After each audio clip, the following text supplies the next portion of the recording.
उपसर्ग व प्रत्यय हा व्याकरणातील खूप महत्वाचा असा टॉपिक आहे. त्याच्यावरती दोन मार्कासाठी प्रश्न विचारले जातात. जवळपास 5 मार्कासाठी सुद्धा ह्याच्यावरती प्रश्न विचारले जातात.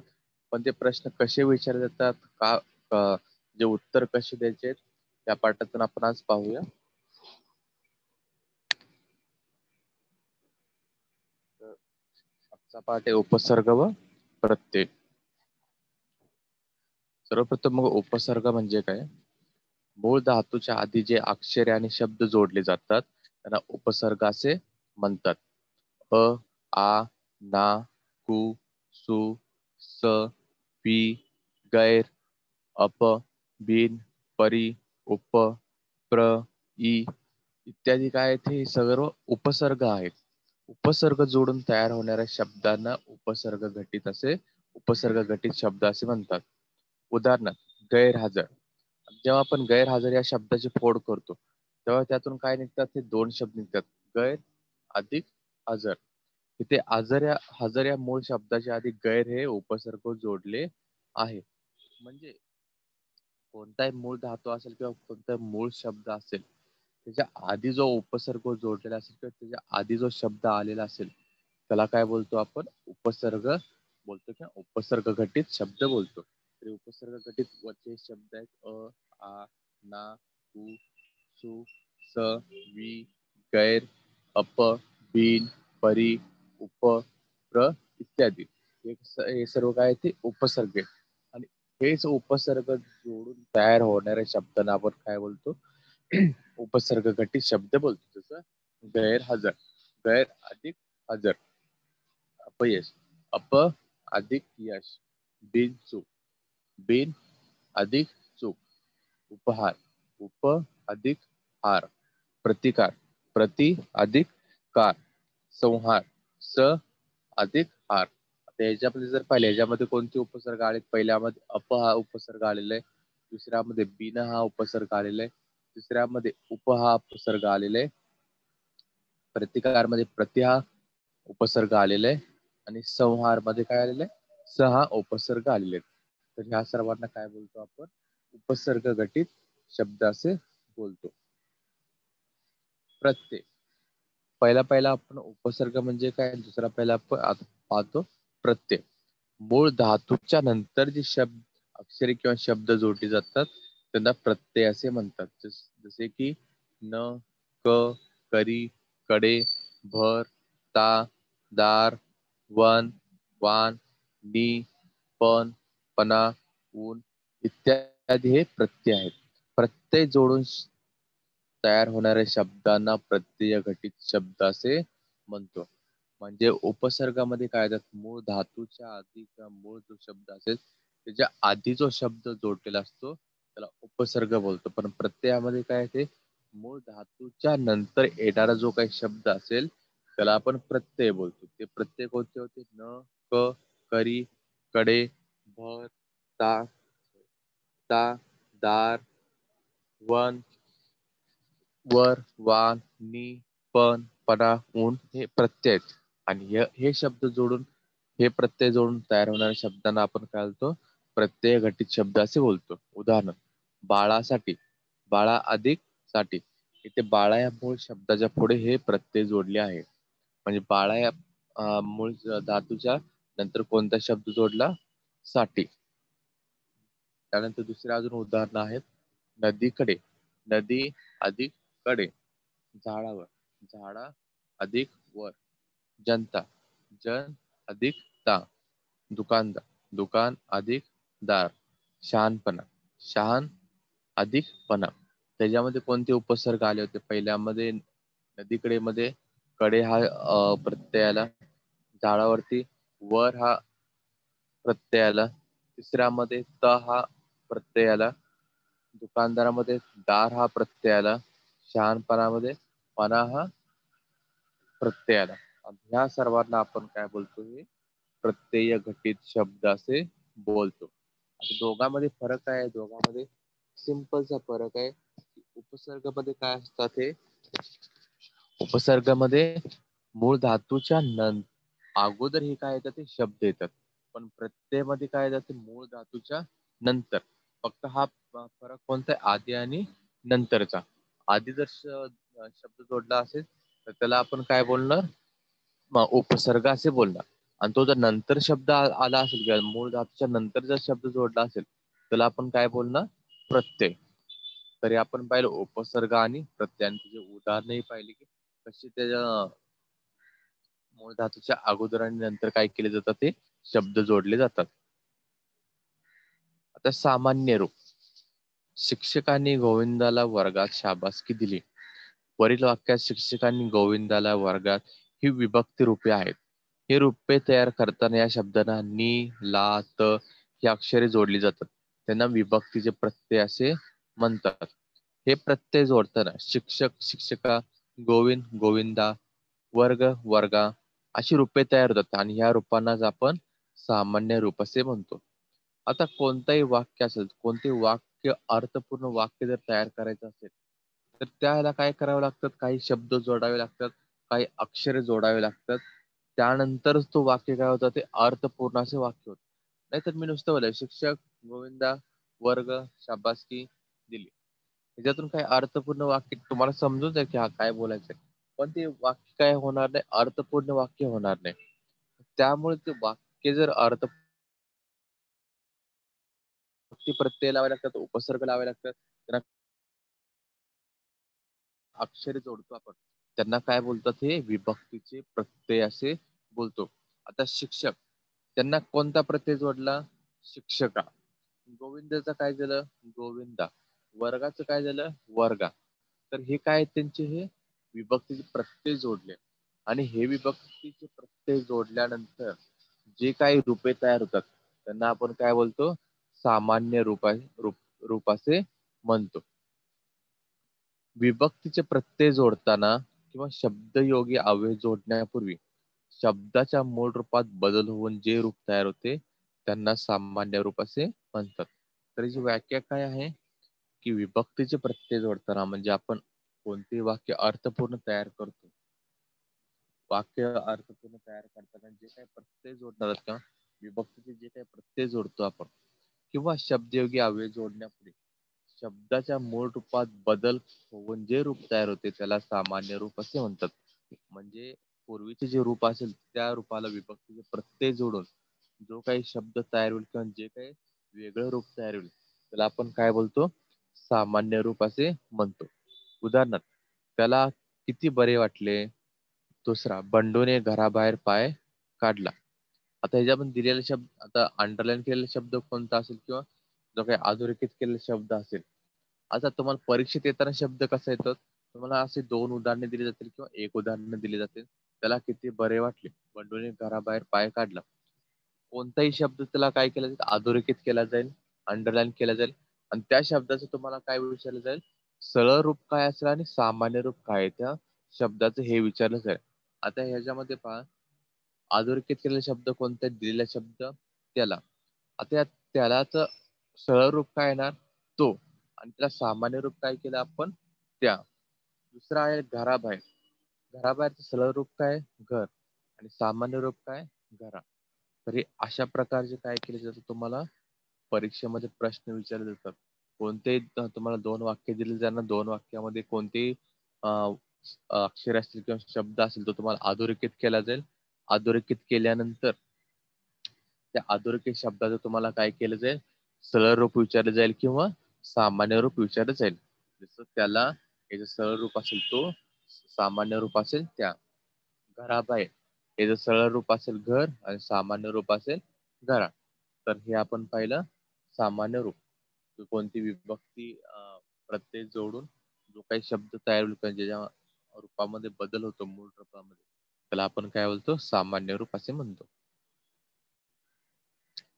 काही नाम, आता ह्याच्यामध्येच काही नामांचे सामान्य रूप होताना मूळ रूपात बदल होत नाही. आता आपण पहिलं काय पाहिलं सामान्य रूपामध्ये, की मूळ रूपामध्ये काय होतात, ते चेंजेस होतात किंवा बदल व्हायला सुरू होतो. पण काही असे नाम असतात की ज्याच्यामध्ये बदल करताना किंवा मूळ रूपामध्ये सामान्य रूप होताना मूळ रूपामध्ये काहीच बदल होत नाही किंवा काहीच चेंजेस होत नाही. जसं अक्षयला आज बरे वाटत नव्हते. त्याच्यात कोणता सरळ रूप म्हणजे कोणता शब्द दिलाय अधोरेखित, अक्षयला. तर हिचं सरळ रूप काय? अक्षय. सामान्य रूपांपण काय येणार ह्याचे? अक्षयच येणार. दुसरा बंडूवर, याचं सरळ रूप काय असेल? बंडू. सामान्य रूप असेल बंडू. म्हणजे जेव्हा सरळ रूपाचं आपण सामान्य रूपमध्ये रूपांतर करायला जातो तेव्हा त्याच्यामध्ये कोणत्याही प्रकारचे बदल होत नाहीत. तर हे असे काही नाम आहेत किंवा काय असे शब्द आहेत की ज्यांचे तुम्हाला सामान्य रूप करताना त्याच्या मूळ रूपामध्ये चेंजेस करावे लागत नाहीत. आता ह्यामध्ये तुम्हाला प्रश्न कोणत्या स्वरूपाचे विचारले जातात किंवा प्रश्न कसे विचारले जातात, तर हे काही 10 उदाहरणं घेतली. 10 उदाहरणावरून तुम्हाला समजून जाईल की परीक्षेमध्ये प्रश्न कसा विचारला जातो आणि त्याची उत्तरं कशी द्यायची. प्रश्न कसा असतो की कंसात दिलेल्या शब्दाचे सामान्य रूप करून वाक्य पुन्हा लिहा. पहिलं वाक्य, दसरा. कंसात जे शब्द दिलेले आहेत त्या कंसात दिलेल्या शब्दाचे तुम्हाला काय करायचे? सामान्य रूप करायचे. तर पहिला कंसात दिलेला कोणता? दसराचा सण सर्वांना आनंद देतो. याचं सामान्य रूप काय होईल? दसऱ्याचा सण सर्वांना आनंद देतो. दुसरा, एक महिना. तर सर्पदंशाने दोघांचा मृत्यू झाला. एका महिन्यात सर्पदंशाने दोघांचा मृत्यू झाला. म्हणजे तुम्हाला जेव्हा परीक्षेमध्ये प्रश्न विचारले जातात तेव्हा काय केला जातो? वाक्यामध्ये जो काही सामान्य रूप करायचा असेल त्या शब्द तुम्हाला कशामध्ये दिला जातो? हा कंसामध्ये दिला जातो किंवा अधोरेखित करून सुद्धा दिला जाऊ शकतो. तो तुम्हाला काय करायचे? सामान्य रूप मध्ये बदलायचे. तिसरा, देवळाच्या पुजारीकडे लोक गेले. त्याचं उत्तर कसं येईल? देवळाच्या पुजारीकडे लोक गेले. चौथा, अमोल बाग खेळत होता. उत्तर काय येणार? अमोल बागेत खेळत होता. बंडू पाऊस भिजण्यासाठी बाहेर गेला. बंडू पावसात भिजण्यासाठी बाहेर गेला. सातवा, उगवा मोतीचा चारा. उगवा मोत्यांचा चारा. आठवा, त्याची लांब शेपटी नाग सारखी उभी राहायची. त्याची लांब शेपटी नागासारखी उभी राहायची. तोने यशाचे शिखर गाठले. त्याने यशाचे शिखर गाठले. अन्यायाविरुद्ध मीला चीड येते. अन्यायाविरुद्ध मला चीड येते. तर आता तुम्हाला ह्याच्यामध्ये पहिल्यामध्ये दसऱ्याचं काय झालं? दसऱ्याचं झालं. महिन्याचं काय झालं? महिन्यात झालं. पुजारीचं काय झालं? पुजारीकडे झालं. बागचं काय झालं? बागेत झालं. पाऊसचं काय झालं? पावसात झालं. मोतीचं सामान्य रूप काय झालं? मोत्यांचा. नागांचं काय झालं? नागासारखी. तोच सामान्य रूप काय झाले? त्याने. मीच सामान्य रूप काय झाले? मला. तर ह्या अशा प्रकारचे तुम्हाला परीक्षेमध्ये काय केले जातात? हे प्रश्न विचारले जाऊ शकतात की सरळ रूपचं तुम्हाला काय करायचं? सामान्य रूप करायचे. तर हे 2 मार्कासाठी काय तर तुम्हाला प्रश्नपत्रिकेमध्ये प्रश्न विचारले जाऊ शकतात. आता तो तर हा तुम्हाला वाक्यानेच तुम्हाला काय केले? प्रश्न विचारले. पण काही अशा प्रकारचे प्रश्न येतात की तुम्हाला एका बाजूला शब्द दिले जातील आणि त्याचे तुम्हाला सामान्य रूप लिहायचे. तर दिलेल्या शब्दांचे सामान्य रूप लिहा. तर अशा प्रकारचे तुम्हाला प्रश्न देतात आणि ते कसे सोडवायचे? शब्द दिले जाणार एका बाजूला आणि दुसऱ्या बाजूला तुम्हाला काय करायचे? त्याचे सामान्य रूप लिहायचे. प्रत्येका. भूमी भूमीला. नियम नियमा. तत्वज्ञाना तत्वज्ञान्या. माणूस माणसा. देव देवा. नदी नदी. गाठोडे गाठोड्या. राणीसाहेब राणीसाहेबा. पृथ्वी पृथ्वी. मोगरा मोगऱ्या. क्षण क्षणा. महाराज महाराजा. तो त्या. म्हणजे ह्याचं काय करायचं? तुम्हाला प्रत्येकाचं काय करायचं? हे जे एका बाजूला दिलेलं असेल ते सरळ रूप असेल, दुसऱ्या बाजूला तुम्हाला काय करायचे? त्याचे सामान्य रूप करायचे. तर अशा प्रकारचे तुम्हाला प्रश्न कशामध्ये विचारले जातात? परीक्षेमध्ये विचारले जाऊ शकते.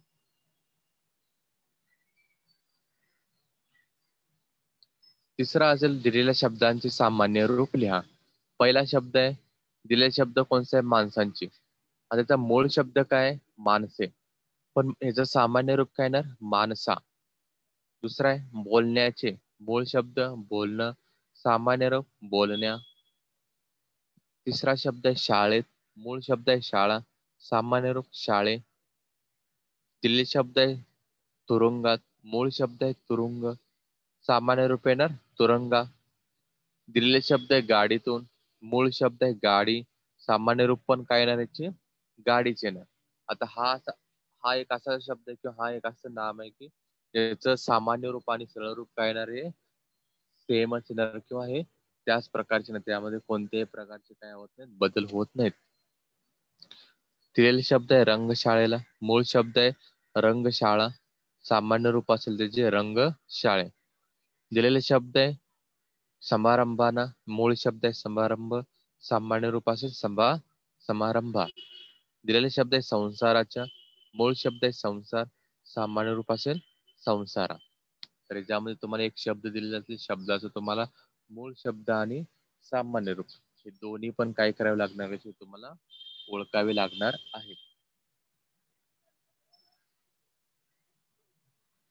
आता आपण बघू विभक्ती म्हणजे काय. विभक्ती आपण जे विभक्ती प्रत्यय लावतो, पण ते विभक्ती असतं काय किंवा ते का बोललं जातं त्याला विभक्ती, किंवा कोणत्या प्रकारची विभक्ती असते याच्यावरती तुम्हाला प्रश्नपत्रिकेमध्ये काय केले जातात, प्रश्न विचारले जाऊ शकतात. जसं वाक्य म्हणजे शब्दाचा अर्थपूर्ण समूह असतो. वाक्यात जे शब्द येतात त्याच्या मूळ स्वरूपात जसे तसे नेहमीच येत नाहीत. वाक्यात वापरताना त्याच्या स्वरूपात बदल करावे लागतो. आता सर्वप्रथम वाक्य म्हणजे काय असतं, एक शब्दाचा अर्थपूर्ण समूह असतो. पण वाक्यामध्ये जे काही शब्द येतात ते मूळ स्वरूपात नसतात किंवा जसे तसे नसतात. जेव्हा त्याला आपण वाक्यामध्ये वापरतो, त्या वाक्यामध्ये वापरताना आपल्याला काय करावा लागतो, थोडासा बदल करावा लागतो. म्हणजे आता ते उदाहरण दिले बघा, शिक्षक राजू वर्ग कविता शिक. त्यातून तुम्हाला काही समजलं का? काहीच नाही समजणार, कारण काय ते कोणताच अर्थ निघत नाही किंवा कोणताच आपल्याला काहीच समजत नाही की समोरच्याला काय बोलायचं. पण हेच वाक्य जेव्हा आपण काय करतो, ह्याच्यामध्ये काही बदल करतो किंवा ह्याच्या मूळ स्वरूपामध्ये आपण काय करतो, थोडेसे चेंजेस करतो किंवा काय थोडेसे बदल करतो.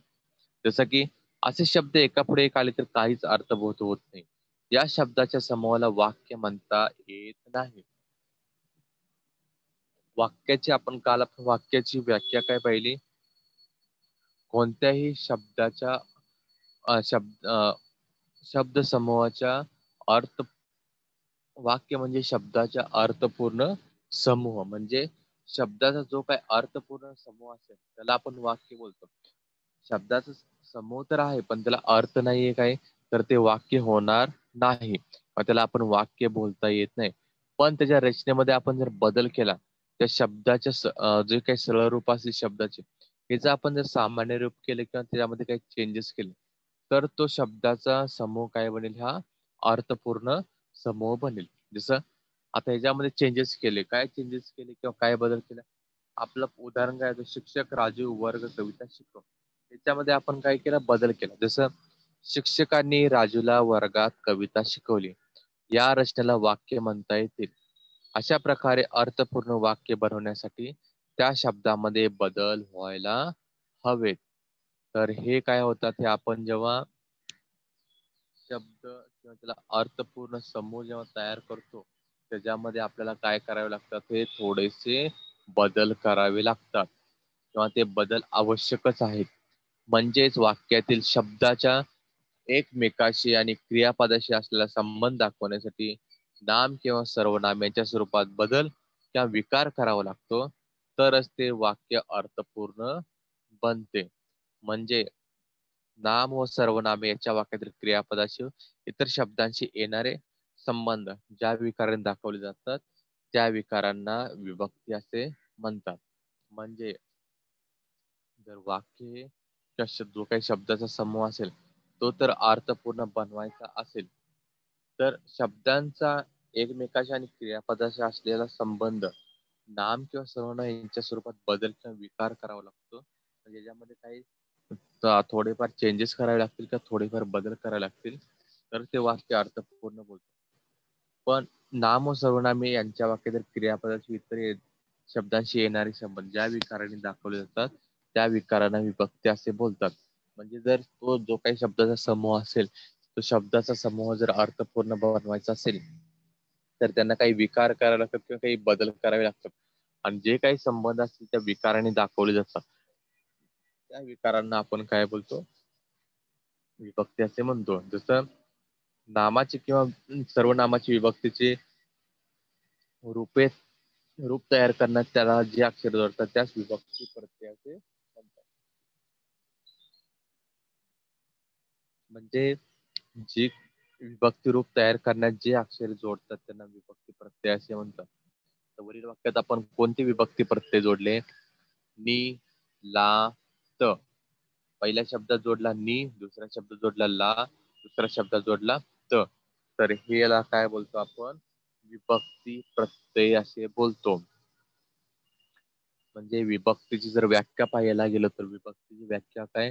नामे, सर्वनामे याचे वाक्यातील क्रियापदाशी व इतर शब्दांशी येणारे संबंध ज्या विकाराने दाखवले जातात त्या विकारांना विभक्ती असे म्हणतात. तेच विभक्तीचे रूप तयार करण्यात जी अक्षरे जोडतात म्हणजे अक्षरे आपण उपयोगात आणणार त्यांना काय बोलतो आपण? विभक्ती प्रत्यय असे म्हणतात. जसे नि, ला, त हे काय ते विभक्ती प्रत्यय आहेत. आता ह्याच्यामध्ये विभक्ती प्रत्यय खालील प्रमाणे. तर विभक्ती काय आहे? ते 8 प्रकारचे विभक्ती आहेत. तर ते अनेक वचनामध्ये किंवा एक वचनामध्ये त्याचे चेंजेस कसे होतात किंवा त्याचे बदल कसे होतात ते पाहूया. सर्वप्रथम प्रथमा विभक्ती. ह्याच्यामध्ये काय आहेत? प्रत्यय नाहीत. अनेक वचनामध्ये पण काय आहेत? प्रत्यय नाहीत. द्वितीयामध्ये एका वचनामध्ये काय येतात प्रत्यय? स लाते. अनेक वचनामध्ये स ला नाते. तृतीयामध्ये ने अशी.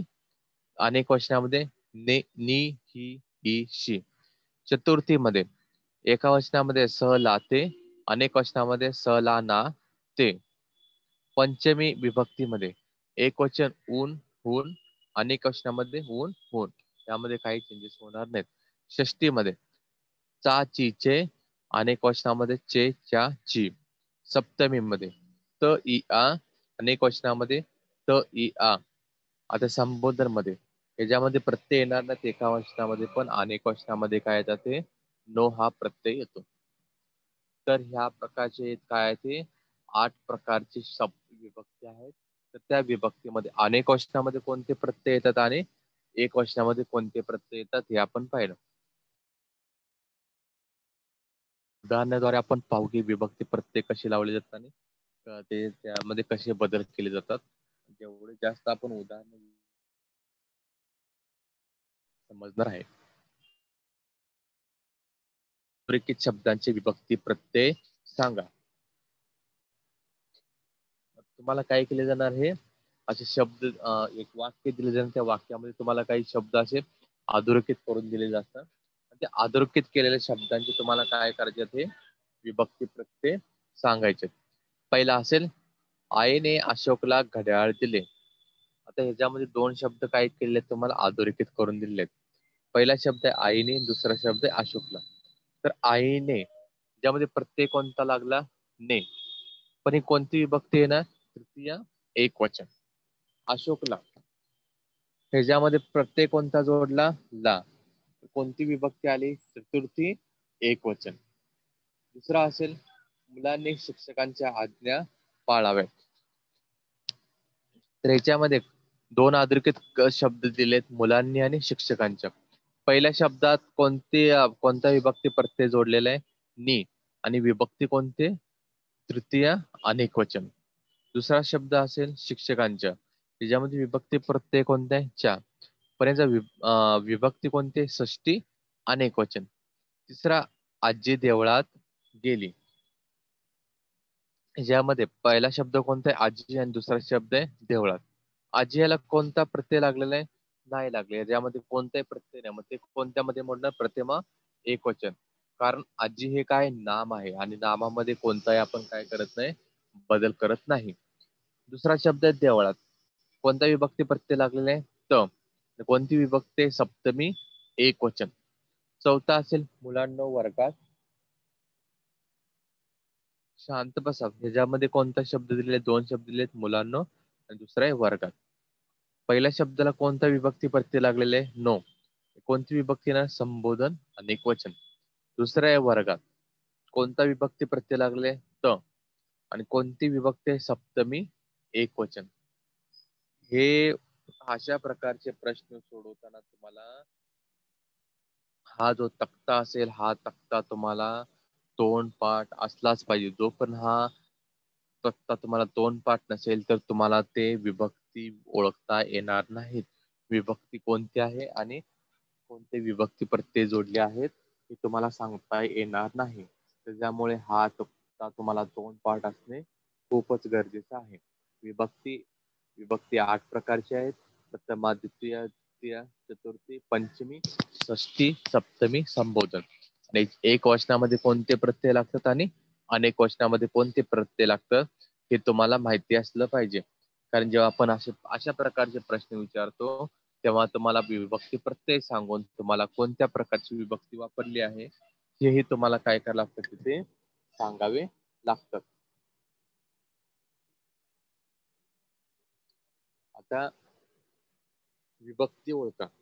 विभक्ती ओळखामध्ये तुम्हाला असे शब्द दिलेले असणार आणि त्या शब्दामध्ये तुम्हाला काय करायचे विभक्ती ओळखायचे. हे अशा प्रकारचे प्रश्न येतात आणि अजून कोणत्या प्रकारचे प्रश्न येतात हे पाहू आपण. पहिला असेल विभक्ती ओळखा. आता त्याच्यामध्ये काय ना शब्द दिले ते एका बाजूला आणि दुसऱ्या बाजूला तुम्हाला काय दिले त्याचे विभक्ती ओळखायचे.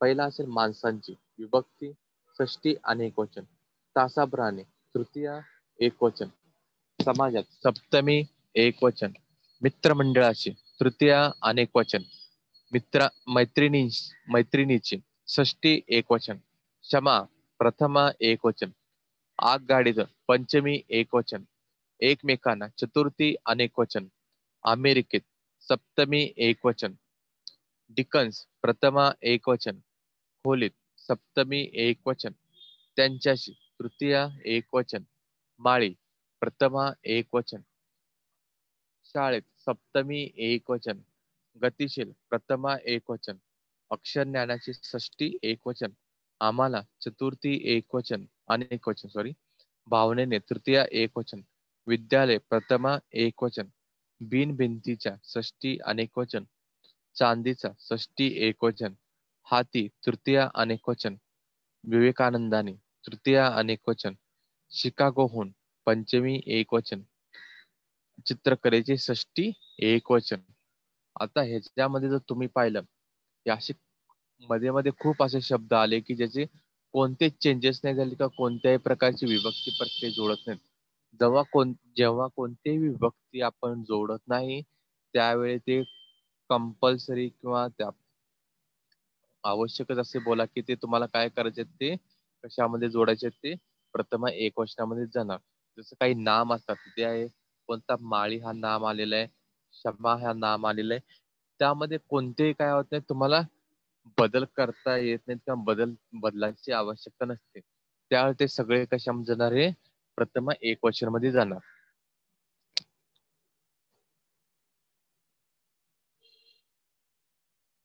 सॉरी एक मिनिट.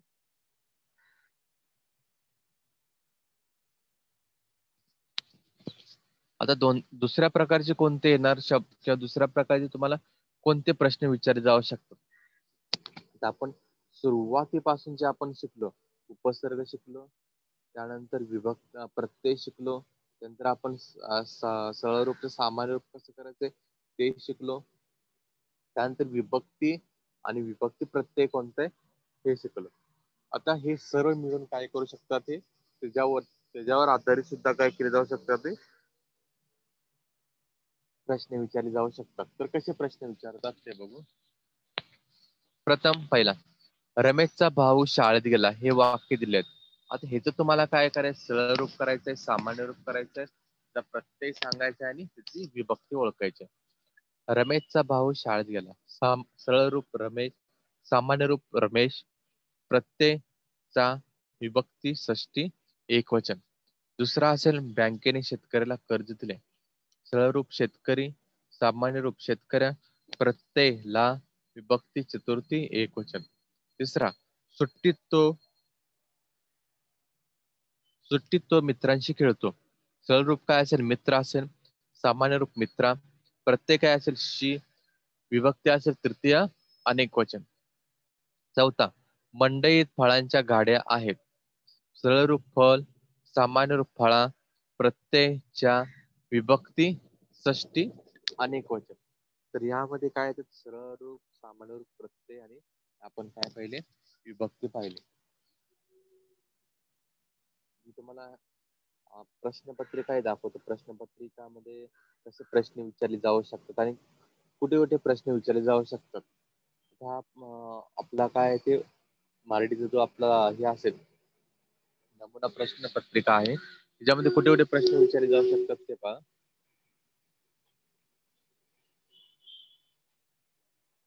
आता इथे पहा तुम्हाला काय केलंय तर हा तक्ता पूर्ण करायचे. काय तक्ता पूर्ण करायचं बघा. शब्द दिले तुम्हाला पंक्याच्या आणि प्रयोगांना. तुम्हाला इथे काय करायचं प्रत्यय ओळखायचा आणि इथे तुम्हाला काय करायचं विभक्ती ओळखायची. आपण स्लाइड मध्ये पाहिले की कोणती विभक्ती आहे येते आणि कोणता प्रत्यय लागतो. तर इथे त्याच प्रकारे तुम्हाला काय केलं जातं ते प्रश्न विचारले जातात. पंक्याच्या हा शब्द दिले प्रत्यय कोणते आहे आणि विभक्ती कोणते हे ओळखायचे तुम्हाला. अशा प्रकारचे प्रश्न येतात. अजून इथे पहा इथे प्रश्न दिले बघा. अधोरेखित शब्दाला लागलेला प्रत्यय सांगून विभक्ती ओळखा. गल्लीत आलो तर औषधालाही चिमणी नाही. आता इथे अधोरेखित करून दिलेला शब्द आहे.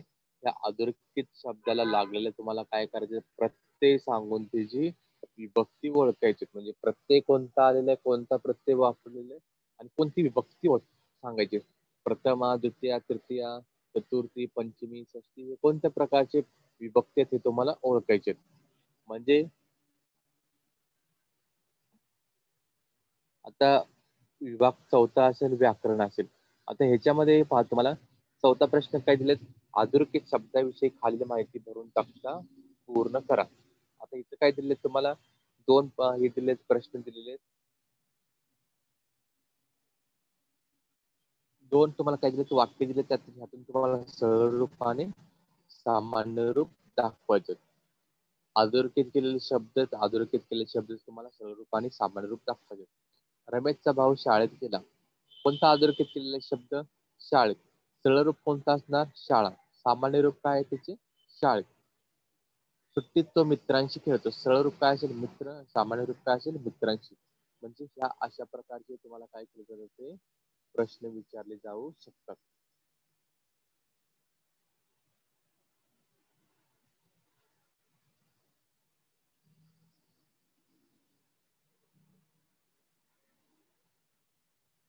तर हे काय केले जातं तुम्हाला अशा प्रकारचे शब्द तुम्हाला तिथे दिले जातात. म्हणजे हे जे प्रश्न असतील किंवा जे काही तुम्हाला व्याकरणावरती प्रश्न विचारले जातात हे फक्त प्रश्न व्याकरणाच्या सेक्शन मध्ये किंवा व्याकरणाच्या विभागामध्ये विचारले जातील असं नाही.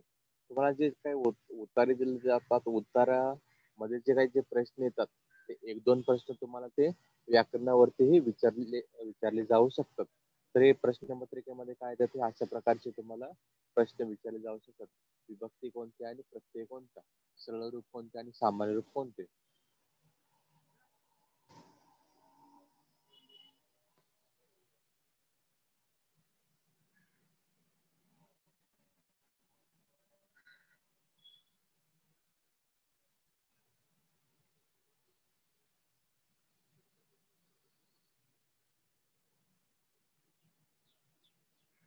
तर आजचा पाठ आपला कोणता होता उपसर्ग व प्रत्यय. उपसर्ग कसे जोडले जातात आणि प्रत्यय कसे जोडले जातात. उपसर्ग म्हणजे काय मूळ धातूच्या आधी अगोदर किंवा सुरुवातीला जो काही प्रत्यय जोडला जाईल त्याला आपण काय बोलतो उपसर्ग बोलतो. आणि उपसर्ग जोडून तयार होणाऱ्या शब्दांना आपण काय बोलतो उपसर्ग घटित शब्द बोलतो. जसं गैरहजर गैर प्लस हजर.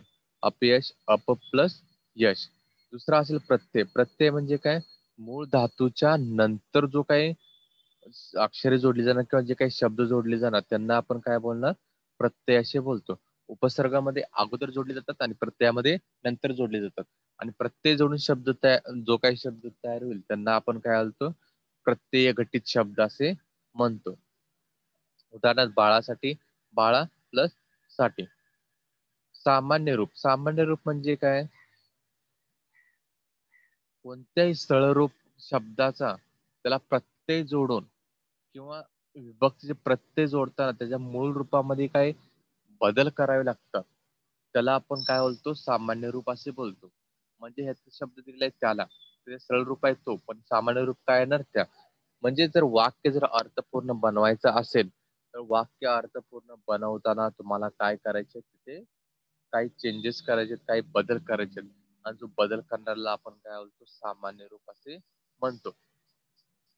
पण काही नाम असे असतात की त्याच्या मूळ रूपामध्ये कोणतेही बदल होत नाहीत. जसे अक्षयला अक्षय अक्षय, बंडूवर बंडू बंडू.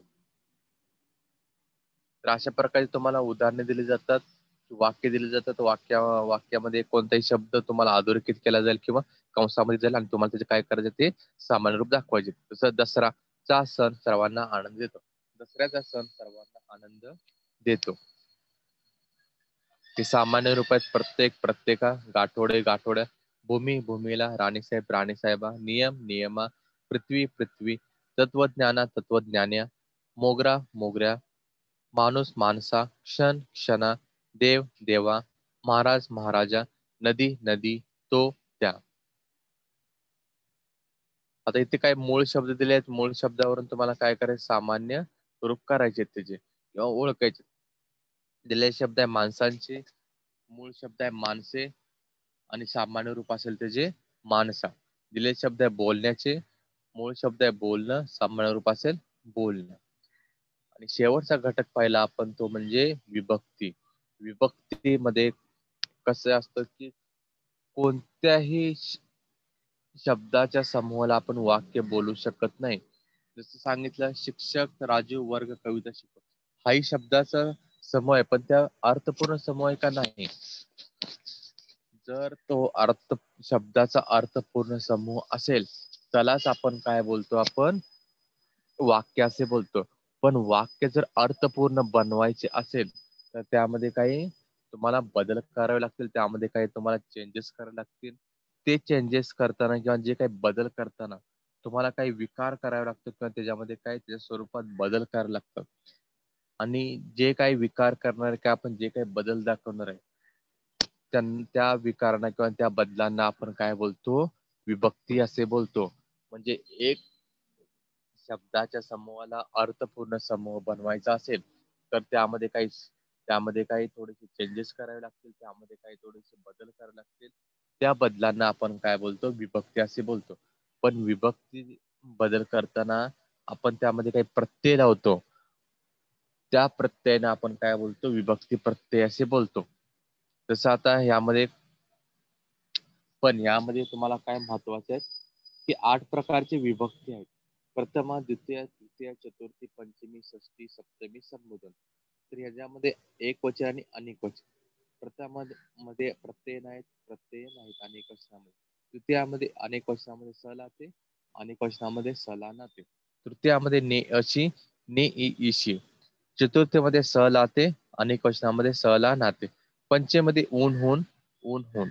षष्टी च चाची, चे चाची. सप्तमीमध्ये त इ आ, त इ आ. संबोधन मध्ये अनेक वचनामध्ये प्रत्यय येणार नाही, ते येतो. तरी अशा प्रकारचे तुम्हाला काय केलं जाऊ शकतं, ते विभक्ती कोणते आहे आणि कोणता प्रत्यय त्यामध्ये जोडलेले. ह्याच्यामध्ये आपण उदाहरणे पाहिले. आईने अशोकला घड्याळ दिले, तर यामध्ये अधोरेखित केलेले शब्द आहे आईने आणि अशोकला. कोणता विभक्ती प्रत्यय आहे, ने. आणि कोणती विभक्ती आहे, तृतीय. जसं आपण आता प्रश्नपत्रिकेमध्ये पाहिलं की तुम्हाला अधोरेखित केलेल्या शब्दांची विभक्ती प्रत्यय सांगून तुम्हाला काय करायचे, ते विभक्ती ओळखायची आहे. तर हे परीक्षेमध्ये तुम्हाला 3 ते 5 मार्कासाठी ह्याच्यावरती तुम्हाला प्रश्न विचारले जाऊ शकतात. त्यामुळे व्याकरणच्या दृष्टीने विभक्ती प्रत्यय किंवा सरळ रूप, सामान्य रूप हे खूप महत्वाचे आहे. ह्याच्यावरतीच तुम्हाला 4 ते 5 मार्काचे काय केले जातात, तुम्हाला प्रश्न विचारले जातात. त्यामुळे हे तुम्हाला व्याकरणामध्ये खूप आणि खूप महत्वाचे असतात. तर आजचा पाठ आपण इथे संपवतोय.